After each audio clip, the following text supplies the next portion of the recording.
Jesus. It was coming in. Was it? Yeah, it was. It's coming here as well now. Jesus Christ. You a bit wet. It's all on the chair. You're alright.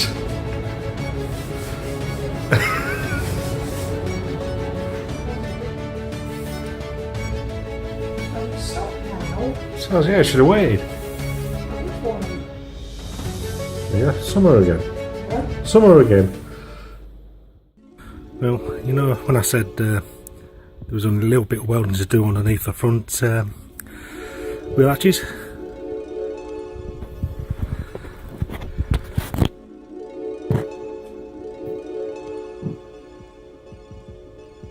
A bit to do, to be honest.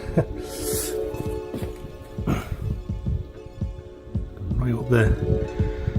This was the good side. Bugger.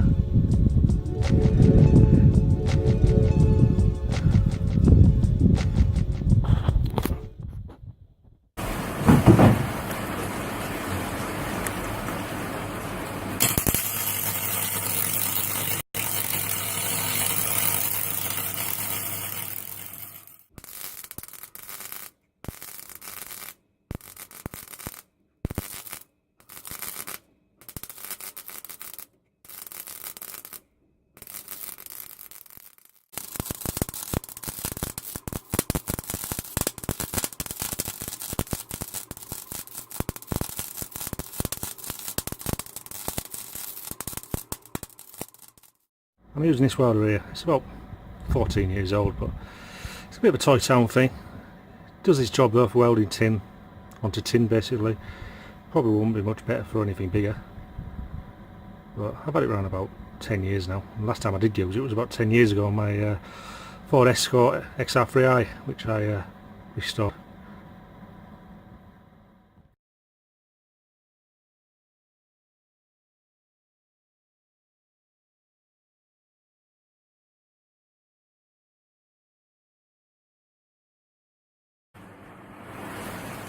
Could be easy to do the cam belt, and I've got the bumper off, but also easy to do the welding.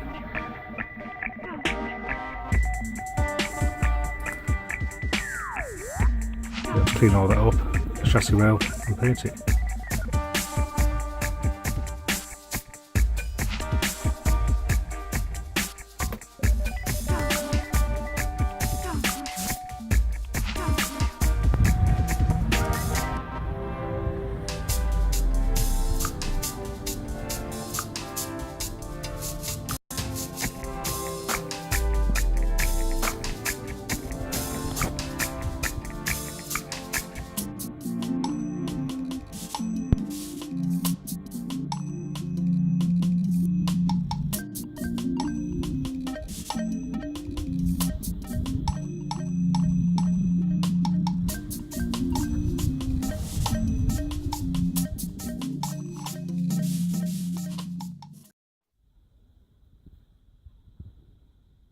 Each time I do a bit of welding on the underside of the vehicle, I've been using this grey stripe. It's a brushable seam sealer, like rubber texture paint. It protects the welding seams all the way around where you've worked and welded onto the vehicle's bodywork. Just gives you that extra backup of being more waterproof basically. Apply that first before applying red oxide paint over it. I have tried to put red oxide paint on first, but it reacts once you paint this stuff on top of the red oxide paint. So I'll do this first, then the red oxide paint, then I'll go through a top up of the stone chip, then obviously the wax afterwards. So basically there's 4 stages after I've done the welding.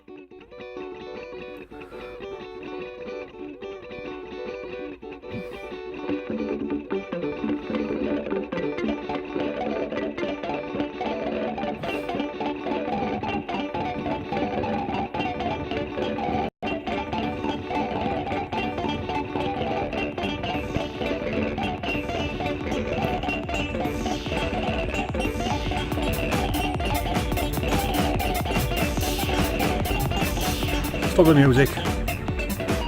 Big failure. Let's go and have a look.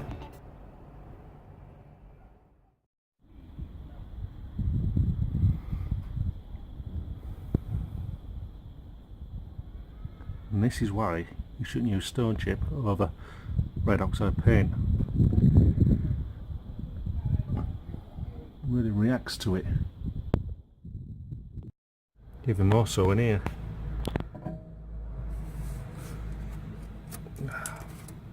Just going to be rubbing down. Start again. Bollocks.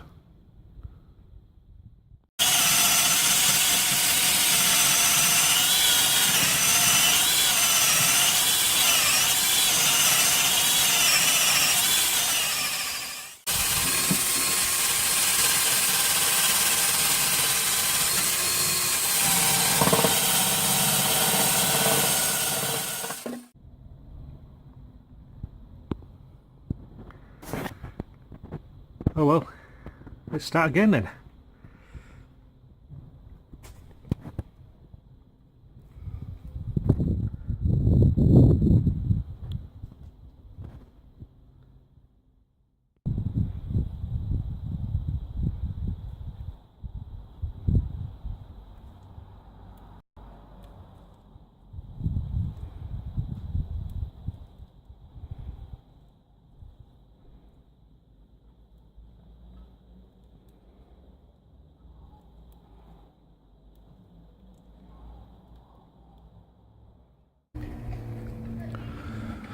It's one good thing.